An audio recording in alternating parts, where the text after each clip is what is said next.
Hello everyone, this is Akshada. Welcome you to this YouTube channel. இன்னைக்கு இந்த வீடியோல நம்ம என்ன பார்க்க போறோம் அப்படின்னா Perkins Gilman ஓட the Yellow Wallpaper ஓட text explanation தான் பார்க்க போறோம். So poemக்கும் prose நான் ஆல்ரெடி டெக்ஸ்ட் வந்து எக்ஸ்பிளைன் பண்ணியிருந்தேன். பட் ஆனா டிராமாக்கும் ஃபிக்ஷனுக்கும் நான் பண்ணல. ஷார்ட் ஸ்டோரிக்கு பண்ணலாமான்னு ஒரு ஐடியா இருந்துச்சு. பட் ஆனா பண்ணனா ரொம்ப லெந்தியா போயிடுமே அப்படின்ற ஒரு பயத்துல தான் நான் வந்து அம்பையோட ஃபாரஸ்ட் வந்து சம்மரியா தான் நான் கொடுத்திருந்தேன். பட் ஆனா கஸ்தூரி வாயரன் மேம் வந்து எனக்கு கமெண்ட்ல கேட்டிருந்தாங்க ஒரிஜினல் டெக்ஸ்ட் எக்ஸ்பிளைன் பண்ண முடியுமா அப்படின்னு சொல்லிட்டு. சோ எனக்கு வந்து அது ரொம்ப இன்ஸ்பைரிங்கா இருந்துச்சு. ஏன் நம்ம வந்து எக்ஸ்பெரிமெண்ட்லாம் ட்ரை பண்ணி பார்க்க கூடாது அப்படின்னு தோணுச்சு. தேங்க்யூ மேம், உங்களுடைய கமெண்டோட இன்ஸ்பிரேஷனாலதான் இன்னைக்கு இந்த வீடியோ வந்து நான் ஒரிஜினல் டெக்ஸ்ட் பேஸ் பண்ணி கொடுக்குறேன். சோ இந்த எல்லோ வால்பேப்பர்ன்ற ஷார்ட் ஸ்டோரியை வந்து நம்ம ட்ரை பண்ணலாம் அப்படின்ட்டு தான் நான் ட்ரை பண்றேன். அதுக்கு ஃபர்ஸ்ட் வந்து இந்த அரேஞ்ச்மெண்ட்ஸை புரிஞ்சுக்கணும். நீங்க எல்லோ வால்பேப்பர் மட்டும் எபிசோட்ஸா வந்து அவங்க பிரிக்கல, அதாவது பார்ட்ஸாவும் அவங்க பிரிக்கல. ஒரிஜினல் டெக்ஸ்ட் எப்படி அவங்க கொடுத்துருக்காங்க அப்படின்னு இது ஒரு டைரி என்ட்ரி பேசிஸ்ல இருந்தாலும் டேட்டோ டைமோ இல்ல என்ட்ரி 1 என்ட்ரி 2 அப்படின்னு அவங்க பிரிச்சு கொடுக்கவே இல்லை. இதை வந்து ஒரு 11 பார்ட்ஸா தான் பிரிச்சிருக்காங்க. 11 பார்ட்ஸா பிரிக்கும் போது பார்ட் 1 பார்ட் 2 அவங்க கொடுக்கல, ஜஸ்ட் வந்து ஒரு டபுள் ஸ்பேசிங்ல மட்டும் தான் கொடுத்துருக்காங்க. அதை வந்து நம்ம 11 பார்ட்ஸா கன்சிடர் பண்ணிக்கும் போது அதுல லாங் பார்ட்டும் இருக்கு, ஷார்ட் பார்ட்ஸும் இருக்கு. அப்போ first part, second part, third part, last பார்ட்லாம் வந்து ரொம்ப பெருசா இருக்கு. அதுல நடுவுல 5th பார்ட், 6th பார்ட்லாம் வந்து ரொம்ப சின்னதா இருக்கு. அதனால லாங் பார்ட்டா இருந்தா அது ஒரு வீடியோவாகவும், ஷார்ட் பார்ட்ஸா இருக்கும்போது அதாவது ஒரு 25 மினிட்ஸ் டு 30 மினிட்ஸ்க்குள்ள எத்தனை பார்ட்ஸ் கவர் பண்ண முடியுமோ அத்தனை பார்ட்ஸை கவர் பண்ணி வீடியோஸா கொடுக்கலாம்னு சொல்லிட்டு தான் நான் ப்ரெசென்ட் பண்ண ட்ரை பண்ணியிருக்கேன். ஸோ ப்ரெசென்ட் பண்ணும்போது எல்லாத்தையுமே டீட்டெயில்டா ஒரு லைனையும் எக்ஸ்பிளைன் பண்ண முடியாதுன்றதுக்காக மேக்சிமம் வந்து ரீட் அவுட் பண்ணிட்டு சம்மரைஸ் பண்றேன். உங்களுக்கு ஒரு ஒரிஜினல் டெக்ஸ்ட் படிச்ச ஃபீலிங் வந்து முடிஞ்ச அளவுக்கு கொடுக்கறதுக்கு ட்ரை பண்ணிருக்கேன். Come let's get into the video. So yellow வால்பேப்பரோட first entry here. It's very seldom that mere ordinary people like John and myself secure ancestral halls for the summer. A colonial mansion, a hereditary estate, I would say a haunted house, and reach the height of romantic felicity, but that would be asking too much of fate. Still, I will proudly declare that there is something queer about it. Else, why should it be let so cheaply, and why have stood so long untenanted? So actually இது ஃபுல்லாவே எங்க எழுதியிருக்காங்கன்னா இந்த narratorோட டைரியில எழுதியிருக்காங்க. சரியா? அதாவது Charlie பெர்கின்ஸோட semi autobiographical அப்படின்னு சொல்லும்போது ஜானோட ஒய்ஃப் நம்ம எடுத்துக்கலாம். அவங்க என்ன பண்றாங்கன்னா டைரியில எழுதுறாங்க. அதாவது யாருக்குமே தெரியாம பேப்பர்ஸ்ல எடுத்து எழுதிட்டு இருக்காங்க. அவங்க வந்து இப்ப புதுசா ஒரு ரூமுக்கு வந்திருக்காங்க. அந்த ரூமை பத்தி தான் ஃபர்ஸ்ட் சொல்றாங்க. எப்படி வந்தாங்க உள்ளன்னு சொல்லிட்டு ஸ்டார்ட் பண்றாங்க. சோ ஃபர்ஸ்ட் ஸ்டார்ட்டே அவங்க எப்படி கொடுக்குறாங்க அப்படின்னு பாத்தீங்கன்னா அவங்க ஹஸ்பண்ட் அந்த ரூமை பத்தின ஒரு விஷயத்தை தான் கொடுக்குறாங்க. So it is very seldom that mere ordinary people like John and myself secure ancestry halls for the summer. So இந்த சம்மர் வெக்கேஷன் மாதிரி தான் அவங்க வந்திருக்காங்க அந்த போஸ்ட் பேட்டர்ன்ல இருந்து ரிலீவ் ஆகுறதுக்காக. சோ அந்த ஹால்ஸ் வந்து ரொம்ப ஒரு ஆன்செஸ்ட்ரி ஹால்ஸா இருக்கு. டைம் பாத்தீங்கன்னா சம்மர்ல இருக்கு. அதாவது ஒரு ஆர்டினரி லைஃபா தான் இவங்களும், அதாவது மைசெல்ஃப்னா இங்க நேரேட்டரும் ஜானும் வந்து ஒரு ஆர்டினரி லைஃபா தான் வந்து லீட் பண்ணிக்கிட்டு இருக்காங்க. அப்படி இருக்கிறவங்க வந்து ஒரு ஆன்செஸ்ட்ரல் ஹால்னா கொஞ்சம் வந்து ஒரு கம்ப்ளீட் ஒரு ஓல்டு ஸ்டைல்ல இருக்கக்கூடியது வந்து சம்மர் ஹாலிடேஸ்க்கு எடுக்கிறதுலாம் வந்து நாட் ஈஸியஸ்ட் திங். அப்பெல்லாம் நாங்க செஞ்சதெல்லாம் கிடையாது. பட் ஆனா ஃபர்ஸ்ட் டைமா நாங்க இப்பதான் வந்து எக்ஸ்ப்ளோர் பண்ண வந்திருக்கோம். அந்த எப்படி இருக்குன்னா ஒரு கர்னல் மேன்ஷன், அதாவது ரொம்ப ஒரு ஓல்டு மேன்ஷன், ஹெரிடிட்டரி எஸ்டேட், ரொம்ப பழமையானது மாதிரி தான் இருக்கு. அது மட்டும் இல்லாம அது வந்து ஹாண்டடாவும் இருக்கு. நான் என்ன சொல்லுவேன்னா அது வந்து ஹாண்டட் ஹவுஸ்ன்னு தான் சொல்லுவேன். ஏன்னா யாருமே அங்க இல்ல, ஒரு லோன்லி எஸ்டேட், அதுல ஒரே ஒரு வீடு அப்படின்றதுனால ஒரு ஹாண்டட் ஹவுஸ் மாதிரி தான் இருக்கு. ஒரு ரொமான்டிக் பிளேஸ் அப்படின்னு சொல்லலாம், ஏன்னா ஒரு எஸ்டேட்ல இருக்கிறதுனால. But that would be asking too much of fate. But ஆனா அது வந்து அவ்வளோ ரொமான்டிக்கான பிளேஸ் மாதிரிலாம் வந்து தோணலை. பிகாஸ் நான் இருக்க ரூம் அப்படி. சரி, அவங்க அதை சொல்லாம சொல்றாங்க. Still I will proudly declare that there is something queer about it. ஆனா அதை பார்க்கும்போது என்னமோ அவங்களுக்கு என்ன தோணுதுன்னா ஏதோ கொஞ்சம் டிஃப்ரெண்டா இருக்கே அப்படின்ற மாதிரி அவங்களுக்கு தோணிக்கிட்டே இருக்கு. சோ ஏன்னா ஏன் அவங்களுக்கு அப்படி தோணுதுன்னா அதுக்கு ரீசனே அவங்க கொடுத்துட்டாங்க. why should it be let so cheaply?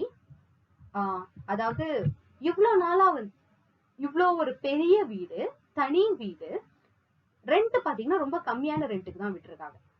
அப்படி இருக்கும்போது இவ்வளவு பெரிய வீடு எதுக்கு இவ்வளவு கம்மி ரெண்ட்டுக்கு ஃபர்ஸ்ட் விடணும்? அப்ப ஏதோ தப்பு இருக்கணும் தானே அந்த வீட்டுல. ஃபர்ஸ்ட் ஒரு கண்டிஷன் அவங்களுக்கு தோணுது. செகண்ட் என்ன தோணுதுன்னா இவ்வளவு நாளா இதுல யாருமே வரல, இவர் மட்டும் தான் ஃபர்ஸ்ட் வராரு, அதாவது அவங்க ஹஸ்பண்ட் தான் வராரு, நாங்க தான் வரோம், இவ்வளவு நாளா இது வந்து எந்த டெனன்ட்டுமே இல்லாம ஏன் இவ்வளவு நாள் வந்து இவ்வளவு அழகான ஒரு இடம் தனியா இருந்திருக்கு, அப்ப ஏதோ ரீசன் இருக்கணுமே இங்க அப்படின்னு யோசிக்கிறாங்க. Next he shifts to John. John laughs at me, of course, but one expects that in marriage. John is practical in the extreme. He has no patience with faith, an intense horror of superstition, and he scoffs openly at any talk of things not to be felt and seen and put down in figures. John is a physician, and perhaps I would not say it to a living soul, of course, but this is dead paper and a great relief to my mind. Perhaps that is one reason I do not get to fast. So ஃபைனலா அவங்க என்ன சொல்றாங்க, ஜானை பத்தி சொல்றாங்க. John வந்து actually இதை வந்து இந்த கொஸ்டின் எல்லாம் அவங்க வந்து இந்த வீட்டு வாடகைக்கு வரும்போது அவங்க கேட்கறாங்க, 3 மாசம் தங்க வரும்போது, இப்படி இருக்கு இவ்வளோ சீப்பா நம்மளுக்கு ஏன் விடணும், எதுக்கு வந்து இவ்வளவு நாளா இந்த வீட்டுக்குள்ள யாருமே வரல, நான் ஜான் கிட்ட கேட்பேன். ஆனா ஜான் என்ன பண்ணுவாருன்னா சிரிப்பார். ஏன்னா மோஸ்ட்லி மேரேஜ் ஆஃப்டர் மேரேஜ் வந்து ஒரு ஹஸ்பண்ட் கிட்ட நம்ம அதை தானே எதிர்பார்க்க முடியும், நம்ம ஏதாவது கியூரியஸா கொஸ்டின் கேட்டோம்னா அவங்க வந்து சிரிப்பாங்க தானே, அதுதான் வந்து அவங்க சொல்றாங்க. But one expects that in marriage, அந்த ஒரு அழகான ஸ்மைல் வருது. ஜான் எப்படிப்பட்ட ஆள்னு அவங்க அழகா டிஸ்கிரைப் பண்றாங்க. John is practical in the extreme. John வந்து ஒரு கம்ப்ளீட் ப்ராக்டிக்கல் மேன், சரியா, ஸ்கெப்டிக் அப்படின்னு சொல்லலாம். எதா இருந்தாலும் நார்மலா ஒரு மேன் எப்படி யோசிப்பாங்களோ அந்த மாதிரி தான் யோசிக்கக்கூடிய ஒரு ஆள், ஒரு ப்ராக்டிக்கல் மேன். அவருக்கு வந்து இந்த நம்பிக்கை, மூட நம்பிக்கை அதுல எல்லாம் கொஞ்சம் கூட ஃபெய்த்ன்றதே கிடையாது. அதாவது பயம், ஹாரர், சூப்பர்ஸ்டிஷன், பேய், பூதம், பிசாசு, ஹாண்டட் ரூம் இதுல எல்லாம் அவருக்கு சுத்தமா நம்பிக்கையே கிடையாது. அந்த மாதிரி யாராவது சொன்னாங்க, அதாவது கண்ணுக்கு நேரா பார்க்காத இதையும் உணர முடியாததை பத்தி யாராவது அந்த ஃபிகர்ஸ பத்தி எல்லாம் சொன்னாங்க, அதாவது பேய், பிசாசு அப்படின்னு ஏதாவது சொன்னாங்கன்னா அவர் கண்டிப்பா என்ன பண்ணிடுவாரு, கிண்டல் பண்ணி சிரிச்சிருவாரு செம்மையா. சோ அந்த மாதிரியான ஒரு பர்சன் தான் ஜான். ஜான் வந்து ஒரு பிசிஷியன், சரியா. அவங்க வந்து அந்த டைரியில எழுதுறாங்க இவ்வளவையும். ஜான் வந்து பிசிஷியன் அப்படின்னு எழுதினோடனே perhaps அப்படின்னு சொல்லிட்டு அவங்க என்ன சொல்றாங்க, I would not say it to a living soul, of course, but this is dead paper and a great relief to my mind. So என்ன சொல்றாங்க அப்படின்னா, ஜான் வந்து ஒரு பிசிஷியன், ஆனாலும் that is one reason I do not get well faster. So எனக்கு உடம்பு சரியில்லை, என் husband ஒரு டாக்டர் தான், அதுதான் மெயின் ரீசன், நான் இன்னும் சரியாகிறதுக்கு காரணமே அதுதான். வேற நல்ல டாக்டர் கிட்ட போயிருந்தா நான் சரியா இருப்பேன் அப்படின்றது அவங்களோட ஒரு ஒப்பீனியன், ஒரு ஃபன்னி இன்சிடென்ட் மாதிரி அதை வந்து பாயிண்ட் அவுட் பண்றாங்க. அதை எழுதும்போது என்ன சொல்றாங்க, யாராவது ஒரு ஆள் கிட்ட நான் பேசுற மாதிரினா இதை நான் சொல்ல மாட்டேன், இது வந்து ஒரு டெட் பேப்பர் தானே, அதாவது உயிர் இல்லாத ஒரு பேப்பர் தானே, அதனால இதுகிட்ட நான் ஓப்பனா என் மைண்டுக்குள்ள என்ன இருக்கோ எல்லாத்தையும் சொல்லலாமே அப்படின்னு சொல்லிட்டு நான் எழுதுறேன் அப்படின்னு பாயிண்ட் அவுட் பண்றாங்க. You see, he does not believe I'm sick. And what can one do? If a physician of high standing and one's own husband assures friends and relatives that there is really nothing the matter with one but temporary nervous depression, a slight hysterical tendency, what is one to do? My brother is also a physician and also of high standing, and he says the same thing.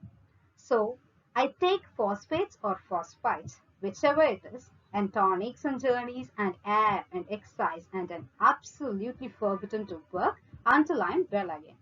Personally, I disagree with their ideas. Personally, I believe that congenial work with excitement and change would do me good. But what's one to do? So அவங்களோட questions அவங்க கேக்குறாங்க என்னன்னா, you see, he does not believe I'm sick. ஆக்சுவலா வந்து இவங்க வந்து சிக்கா இருக்கிற மாதிரி தான் இவங்களுக்கு ஒரு ஃபீல், பட் ஆனா அவங்க ஹஸ்பண்டுக்கு அந்த ஃபீலே இல்லை. he does not believe I'm sick, எனக்கு உடம்பு சரியில்லைன்னா அவர் நினைக்கவே இல்லை. and what can one do? இப்படி இருந்தா ஒருத்தவங்களால என்ன செய்ய முடியும், சரியா. சோ அவங்க ஹஸ்பண்ட் என்ன சொல்றாரு அப்படின்னா, if a physician of high standing, so ஏன் அவர் வந்து நான் வந்து உடம்பு சரியில்லாத ஒரு ஆளா என்ன அவர் வந்து கன்சிடர் பண்ணவே இல்லைன்னா அதுக்கு ஒரு ரீசன் இருக்கு.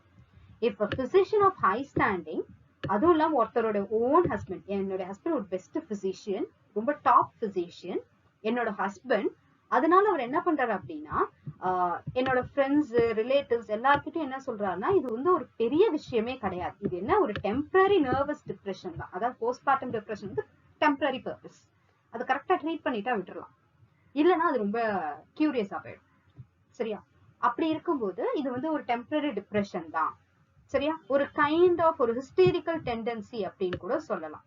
இதுதான் வந்து அவர் சொன்னாரு எல்லார்கிட்டயும். சோ இப்படி இருக்கும்போது ஒருத்தவங்க என்ன பண்ணிட முடியும்?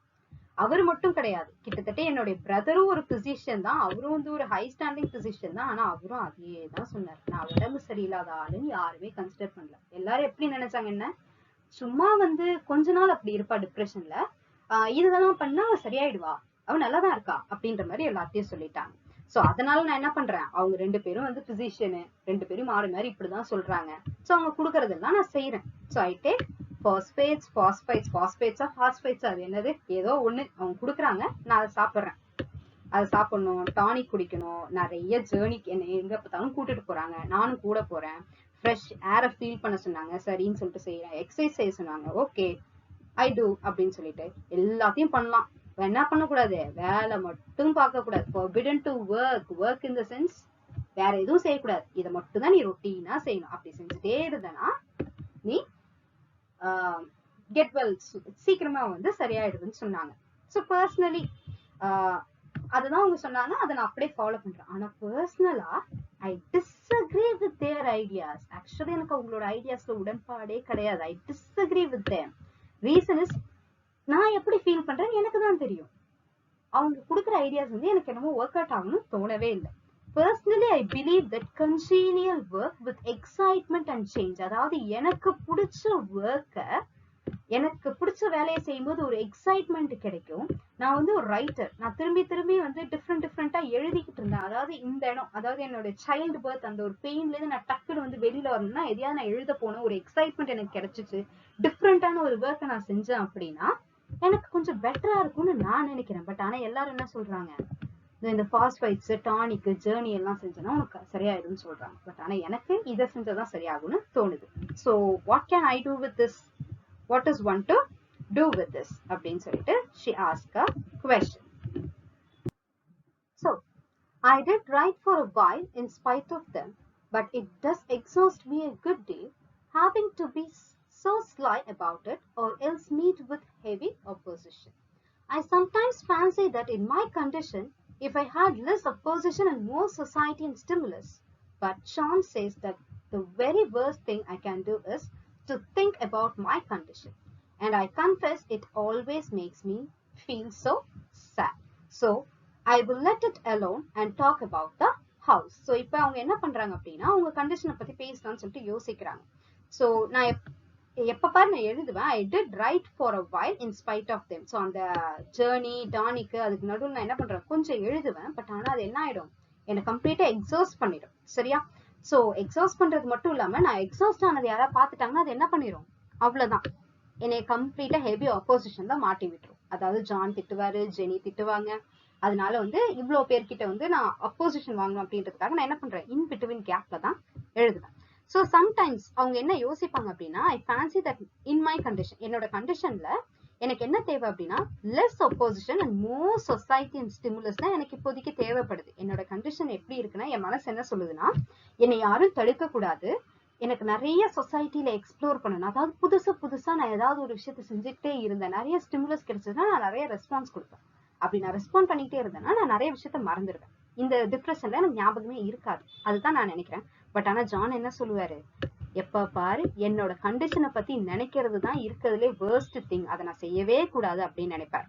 ஸோ அதுவும் உண்மைதான். நான் அதை பத்திலாம் எப்ப நினைக்கிறேனோ அது என்ன பண்ணிடுது, ஒரு பேட் கண்டிஷனுக்கு மாத்திடுது. ஸோ நான் அதை பத்தி நினைக்காம நான் இப்ப என்ன பண்ண போறேன், நான் இருக்க போற வீட்டை பத்தி நான் உங்களுக்கு சொல்றேன் அப்படின்னு சொல்லிட்டு சொல்ல ஆரம்பிக்கிறாங்க. அந்த அவங்க தங்கி இருக்க ஹவுஸ் எக்ஸ்பிளைன் பண்றாங்க.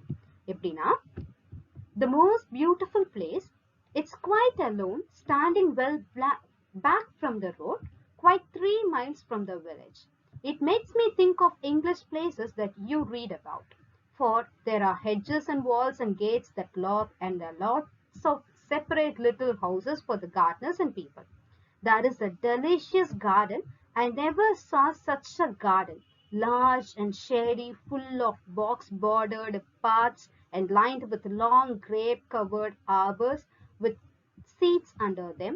There were green houses too, but they are all broken now. So எப்படி எக்ஸ்பிளைன் பண்றாங்க அப்படின்னா, அது வந்து ரொம்ப பியூட்டிஃபுல்லான ஒரு பிளேஸ், அமைதியான பிளேஸ், தனியா இருக்கு, standing well back from the ரோட தாண்டி கொஞ்சம் தூரத்துல இருக்கு அந்த வீடு.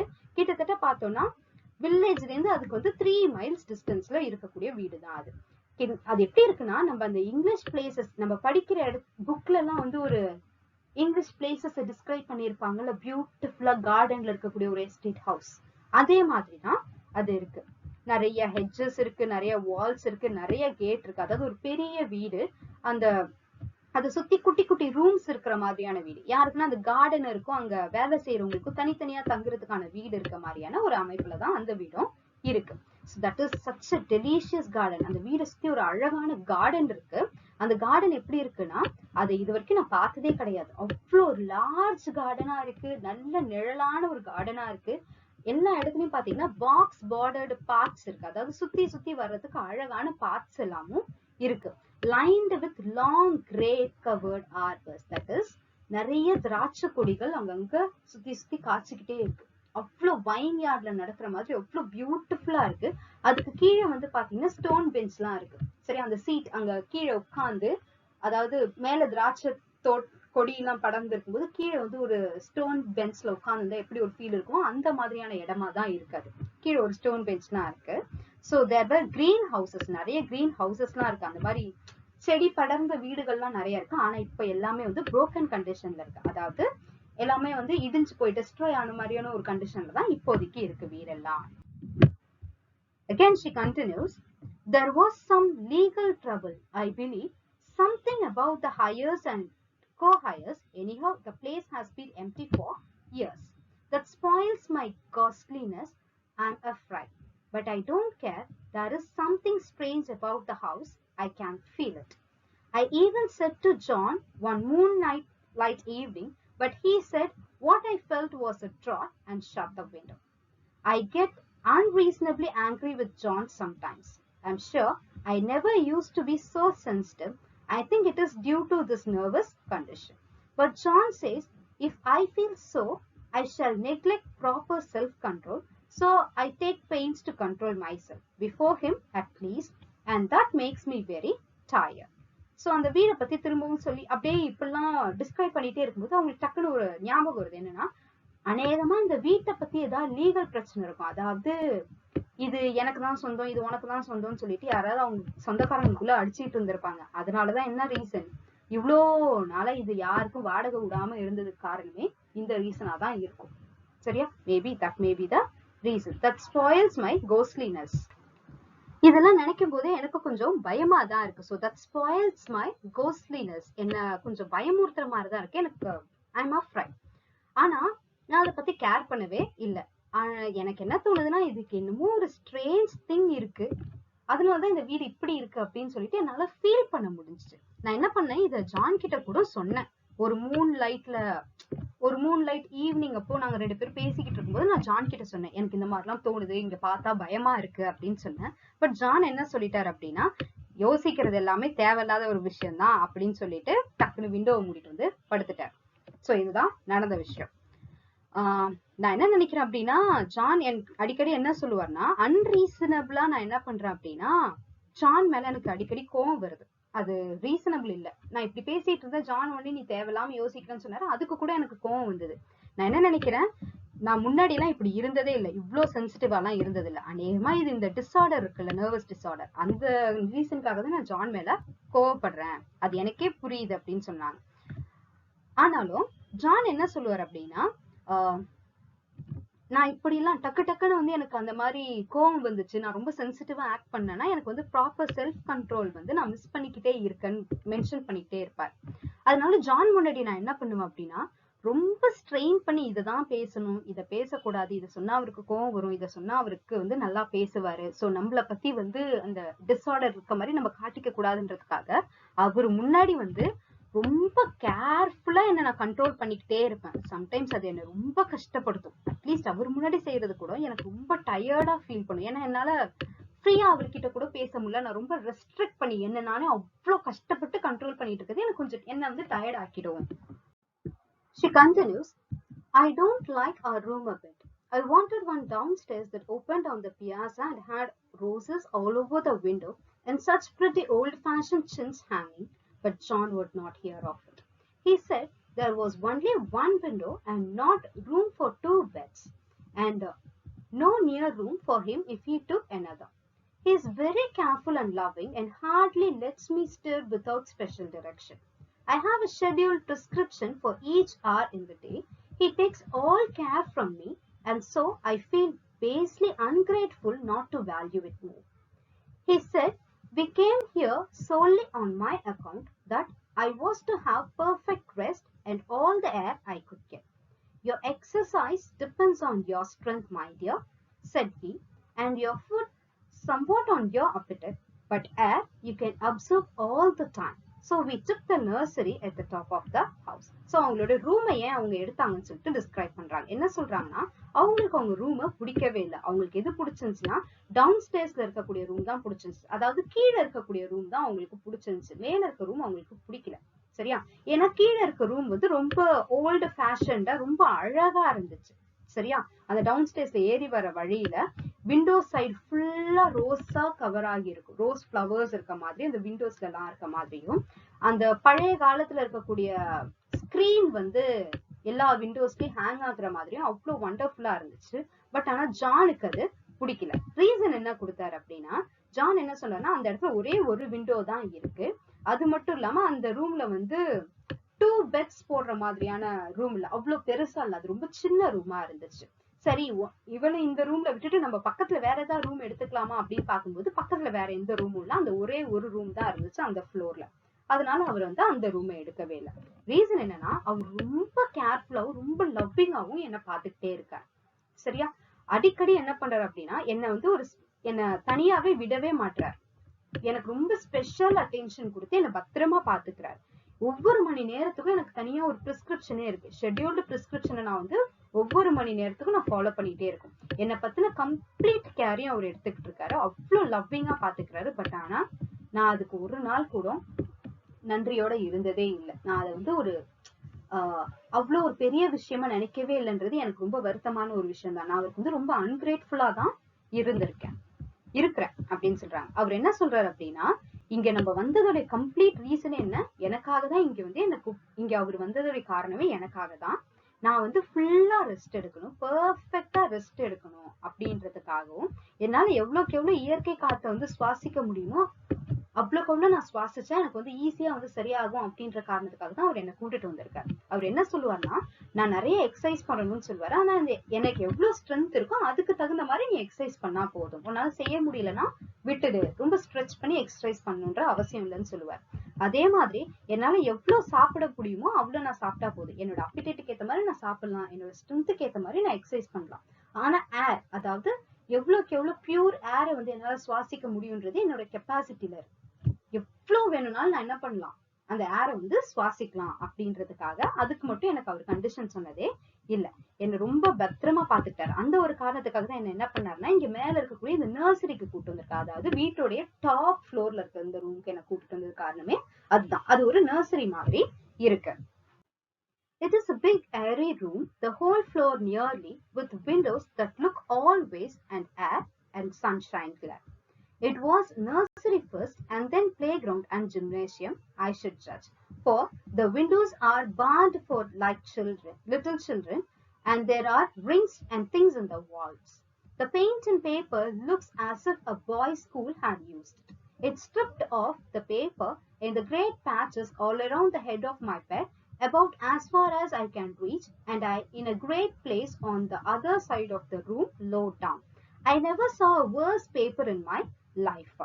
On one of those sprawling flamboyant pattern committing every artistic sin. So அவங்க வந்து அந்த ரூமை வந்து டிஸ்கிரைப் பண்றாங்க. அந்த ரூம் எப்படி இருக்கு அப்படின்னா, அது ரொம்ப பெருசா ஏரி ரூமா இருக்கு. அதாவது ஃப்ளோர் வரைக்குமே வந்து நிறைய விண்டோஸ் இருக்கு. சரியா? சுத்தி விண்டோஸா இருக்கு. எங்க இருந்து பார்த்தாலும் வந்து சுத்தி இருக்க கார்டன் ஃபுல்லா தெரியும். அந்த அளவுக்கு பியூட்டிஃபுல்லா இருக்கு. நிறைய ஏர் வரும், ஃபுல் சன்ஷைனும் வந்து உள்ள வர்ற மாதிரி ரொம்ப ஸ்பேஷியஸான ஒரு பிளேஸா இருக்கு. அது முன்னாடி எப்படி இருந்திருக்கலாம், ஒரு ஃபர்ஸ்ட் வந்து அது நர்சரியா இருந்திருக்கணும், அதுக்கப்புறமேட்டு அதை வந்து பிளே கிரவுண்டா மாத்தி இருக்கணும், அப்புறமேட்டு அதை வந்து ஜிம்னேஷியமா மாத்தி இருக்கணும். இதுதான் வந்து நான் ஜட்ஜ் பண்றேன். எப்படின்னா, இந்த விண்டோஸ் எல்லாம் வந்து பாத்தீங்கன்னா பார்டா இருக்கு.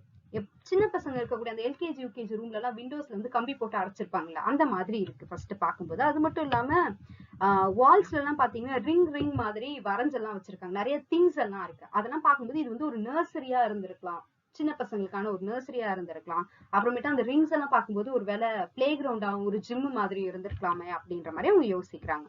அது மட்டும் இல்லாம பெயிண்ட் அடிச்சு வச்சிருக்காங்க. அதாவது பெயிண்ட் வந்து பேப்பர் பினிஷ் மாதிரி இருக்கு.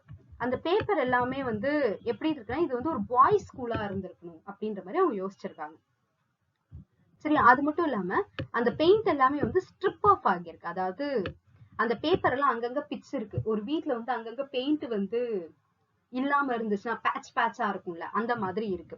அதெல்லாம் பார்க்கும்போது எப்படி இருக்குன்னா இவங்க கீழே அப்படியே படுத்துக்கிட்டு மேல பார்த்தாங்க அப்படின்னா நிறைய இடத்துல வந்து பேட்சா இருக்கு, பிச்சு இருக்க மாதிரி இருக்கு. அது மட்டும் இல்லாம மேல மட்டும் கிடையாது, இந்த சைட்ல எல்லாம் பார்த்தோம்னா கீழே இல்லாம கூட அதே மாதிரிதான் பிரிச்சு இருக்கு. ஏன்னா சின்ன பசங்க அதுக்கு கைக்கு எட்டுன வரைக்கும் பேப்பரை பிச்சு வச்சிருந்தா எப்படி இருக்கும் அந்த மாதிரி இருக்கு. சோ இவ்வளோ ஒரு வேர்ஸான பேப்பரை என் லைஃப்ல நான் இதுக்கு முன்னாடி வரைக்கும் பார்த்ததே இல்ல. அதை பார்க்கும்போது எப்படி இருக்குன்னா sprawling flamboyant patterns committing every artistic sin. அதை பார்க்கும்போது இவ்வளோ ஒரு மோசமான பெயிண்டிங் ஆர்டிஸ்ட்ரி ஒர்க்கை பார்க்கவே முடியாது. அது ஒரு பெயிண்டிங்க்கு வந்து சின் அப்படின்ற மாதிரி சொல்றாங்க. ஏன்னா பெயிண்ட்னா அது பியூட்டிஃபுல்லா இருக்கணும், அதுல ஆர்டிஸ்டிக் ஒர்க் கிரியேட் பண்ணணும்னா அது வந்து ரொம்ப அழகா இருக்கணும். ஆனா அதை பார்க்கும்போது ஒரு ஆர்டிஸ்டிக் சின் மாதிரி அவங்களுக்கு தோணும். It is dull enough to confuse the eye in following, pronounced enough to constantly irritate and provoke study, and when you follow the lame uncertain curves for a little distance they suddenly commit suicide, plunge off at outrageous angle, destroy themselves in unheard of contradictions. The color is repellent, almost revolting, a smoldering unclean yellow, strangely faded by the slow turning sunlight. It is a dull yet lurid orange in some places, a sickly sulphur tint in others. No wonder the children hated it. If I should hate it myself if I had to live in this room long. There comes John and I must put this away. He hates to have me write a word. So ஃபைனலா அவங்க வந்து அந்த ரூமை வந்து describe பண்ணும்போது என்ன சொல்றாங்க, அந்த பெயிண்டோட கலர்ஸை டிஸ்கிரைப் பண்றாங்க. It is dull enough to confuse the eye in the following. So அங்க இருக்கக்கூடிய ஒரு எல்லோ அந்த பெயிண்டிங் வந்து ரொம்ப கன்ஃபியூஸ் பண்ற மாதிரி இருக்கு. ப்ரொனன்ஸ்ட் enough, அதை பார்த்துட்டே இருந்தோம்னா ரொம்ப இரிட்டேட்டிங்காகவும் ஒரு ப்ரொவோக்காகவும் நம்ம வந்து மாறுற மாதிரியான ஒரு சினாரியோ தான் அந்த இடத்துல இருக்கு. நம்ம அந்த லேம் லைனை வந்து ஃபாலோ பண்ணிக்கிட்டே போனோம் அப்படின்னா சரி, அங்க வந்து ஒரு இன்ட்ரிகேட் லைன்ஸ் எல்லாம் இருக்கு. அந்த லைன்ஸ் நம்ம அப்படியே அந்த கர்வ்ஸ் அன்சர்டன் கர்வ்ஸை வந்து ஃபாலோ பண்ணிக்கிட்டே போனோம்னா கொஞ்சம் டிஸ்டன்ஸ்குள்ள பார்க்கும்போது அந்த கர்வ் தானா போயிட்டு சூசைட் கமிட் பண்ற மாதிரி இருக்கு. ஒரு சில இடத்துல பார்க்கும்போது ஒரு அவுட்ரேஜஸ் ஆங்கிள்ஸ்ல இருக்கு. ஒரு சில இடத்துல வந்து நம்மள வந்து அப்படியே கம்ப்ளீட்டா வந்து டெஸ்ட்ராய் பண்ற மாதிரி ஒரு கான்ட்ராடிக்டரி ஸ்டேட்மெண்ட்ஸ் கொடுக்குற மாதிரி இருக்கு. தட் மீன்ஸ் ஒரு ரூமோட செவர் இருக்கு நம்ம வச்சுப்போம். சே ஃபார் எக்ஸாம்பிள் இப்படி ஒரு வால் இருக்கு. அந்த வால்ல வந்து நிறைய வந்து இன்ட்ரிகேட் லைன்ஸ் இருக்கு. இங்கேருந்து அங்க போகுது, அங்கேருந்து இங்கே வருது, இப்படி மாறி போய்கிட்டே இருக்கு. இந்த மாதிரி ஒரு லைனை ஒரு பசில சால்வ் பண்ணணும்ல, அந்த மாதிரி போயிட்டே இருக்கு. சுத்தி போகும்போது அந்த லைனை நம்ம ஃபாலோ பண்ணி போய்கிட்டே இருந்தோம் அப்படின்னா ஒரு சில இடத்துல வந்து ஏதோ ஹேங் அவுட் ஆகுற மாதிரி இருக்கு, அதாவது சூசைட் பண்ணிட்டு இருக்க மாதிரி இருக்கு. ஒரு சில இடத்துல வந்து கான்ட்ராடிக்டரி ஆங்கிள்ஸ்ல இப்படிலாம் வந்து திரும்ப முடியும் அப்படின்ற மாதிரி இருக்கு. இந்த மாதிரி போயிட்டே இருக்கக்கூடிய ஒரு லைனை ஃபாலோ பண்ணிக்கிட்டே இருக்கும்போது அவங்களுக்கு வந்து கொஞ்சம் இரிட்டேட்டிங்காகவும் ப்ரொவோக்கிங்காகவும் அவங்க வந்து ஃபீல் பண்றாங்க. ஸோ அந்த கலர் எப்படி இருக்குன்னு பார்க்கும்போது it is a repellent colour. சரியா, ரொம்ப ஒரு மாதிரி ரிவோல்ட்டிங் கலர்ல இருக்கு. அதாவது ஒரு smouldering colour, unclean yellow, normal yellow கிடையாது, ஒரு அன்கிளீன் எல்லோ, அழுக்கான ஒரு எல்லோட ஒரு கலர் இருக்கு. Yellow is a vibrant colour. சரியா, அது பியூட்டிஃபுல்லா இருக்கும் பார்க்கும்போது. But it is not so clean. It will be colour off ஒரு மாதிரி ஒரு அன்ஹெல்தி கலர் மாதிரி நம்மளுக்கே தோணும். சரியா, ஸோ அந்த மாதிரியான ஒரு கலர்ல தான் இருக்கு. மேபி ஸ்ட்ரேஞ்ச்லி அங்கங்க வந்து அந்த சன்லைட் பட்டு அடிக்கடி ஃபேட் ஆன மாதிரியும் இருக்கு, வெயில்ல வெளுத்து போன மாதிரியும் ஒரு கலர்ல இருக்கு. ஒரு சில இடத்துல பார்க்கும்போது அது வந்து ஒரு ஆரஞ்சு ஷேட்ல இருக்கு. ஒரு சில இடத்துல பார்க்கும்போது சல்ஃபர் டிண்ட் ஷேட்ல இருக்கு. லிட்டில் ப்ளூயிஷ் அப்படின்ற மாதிரியான ஒரு ஷேட்லயும் இருக்கு, சல்ஃபர் ஷேட்லயும் இருக்கு. ஸோ அது கண்டிப்பா சில்ட்ரன் யாருக்குமே பிடிக்காது. நான் கூட இந்த ரூம்ல ரொம்ப லாங்கா இருந்தேன் அப்படின்னா கண்டிப்பா எனக்கும் இந்த பெயிண்டிங்கை பார்த்தா சுத்தமா பிடிக்கவே பிடிக்காது. அப்படின்னு எழுதிட்டே இருக்கும்போது ஜான் வந்துட்டாரு. உடனே அவங்க என்ன பண்ணிடுறாங்க, எழுதிட்டு இருந்த டைரியை க்ளோஸ் பண்ணி வச்சிடுறாங்க. ஏன்னா ஜான் மட்டும் அதை பார்த்தாருன்னா அவருக்கு பிடிக்கவே பிடிக்காது, என்னை வந்து ரொம்ப வருத்தப்படுவார் அப்படின்றதுக்காக அவங்க அந்த டைரியை க்ளோஸ் பண்ணி வைக்கிறாங்க. Here completes the episode 1. So thanks for watching. We'll catch you in the next video with the entry 2. Thank you.